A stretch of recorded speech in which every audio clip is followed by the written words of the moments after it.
What is happening? JGamer Dude here, and despite what's happening with Xbox and the industry as a whole, let's talk about some actually positive news for once. Capcom is making tons of money and it's looking only to get better. So effectively what's happened is that Capcom has sold a grand total of about 45.89 million units of games across their portfolio during the fiscal year ending in March 31st, 2024. So that's actually really nice to hear, and also is a record for the company, because obviously, you know, stuff like Monster Hunter, Resident Evil, like all that stuff's really also doing well and good, as it should. Up 21% from the past year's 18.1% in profit year-on-year increase, so that's actually really good to see. And I suppose not profit, net sales I should say. And of course they had really good releases like Street Fighter 6 back in June of 2023 and Dragon's Dogma 2, which actually did really well, despite the fact that I think their weakest game during the past year was Exoprimal. But even then, that's like not really much in the way of actually like not even bad but okay games, because most of their games seem to border on the good to great to just outright excellent at times. And it's only looking better because while these numbers are looking very good for Capcom and they do find success with these numbers, it's worth pointing out that in 2025, at some point, they are going to have a Monster Hunter game out, which is their biggest franchise that they own. Much bigger than Resident Evil, much bigger than anything else they could make. Monster Hunter is there, and that's mostly because it caters to both the Western and Japanese audience in equal capacity. So it's it's not rare to see that sort of thing. I guess Nintendo kind of does that sort of thing already with, like, say, Pokemon and everything else that they have under their umbrella.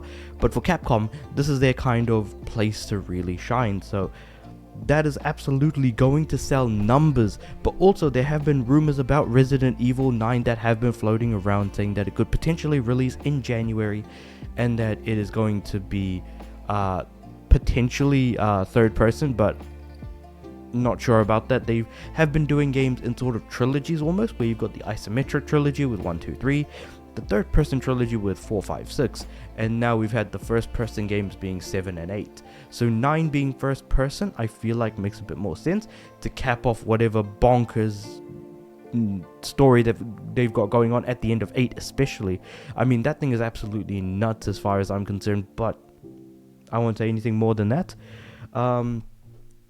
Yeah, it's very fascinating for Capcom to see a lot of success, but a lot of other companies not really seeing that much success, especially with Xbox shutting down studios after going through a reckless spending spree. The fact that Embracer has quite literally imploded into 3 separate pieces now, like, you know, the whole Middle-earth and Friends, what was it?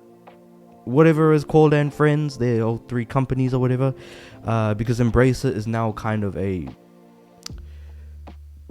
it's like the name of Voldemort in Harry Potter. That is what Embracer is to the gaming industry almost, it feels like.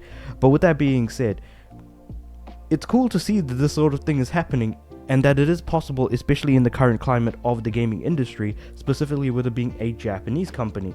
So I do want to know, because they're a Japanese company, you would usually think that the games are more niche, don't sell as much, but the fact is that they're actually having incredible success. So let me know what you guys think about the sort of positive story of Capcom doing well and so many other companies not doing so well, and kind of like, what do you reckon Capcom is actually doing right versus what everyone else seems to be doing wrong? One of the big things that I read through this article and the numbers that I kind of looked at was that it seems to be established franchises that have evolved over time seem to be doing better over time. So say for example Dragon's Dogma 2, that is technically a sequel to a one-off game that was released back in 2011, 2012ish. Street Fighter 6, long running franchise, like very long. Monster Hunter, another incredibly long running franchise that started in the early 2000s. What else do we have?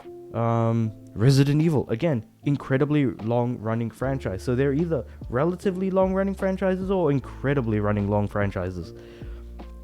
And even some really short ones in the form of Dragon's Dogma 2, and yet Exoprimal still did well for them, that especially being a new IP.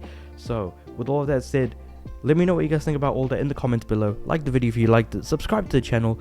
I hope to put at least some more positive news out more often, but let's just see, when it actually happens. And with all that said and done, I do upload every day, so I'll see you guys tomorrow.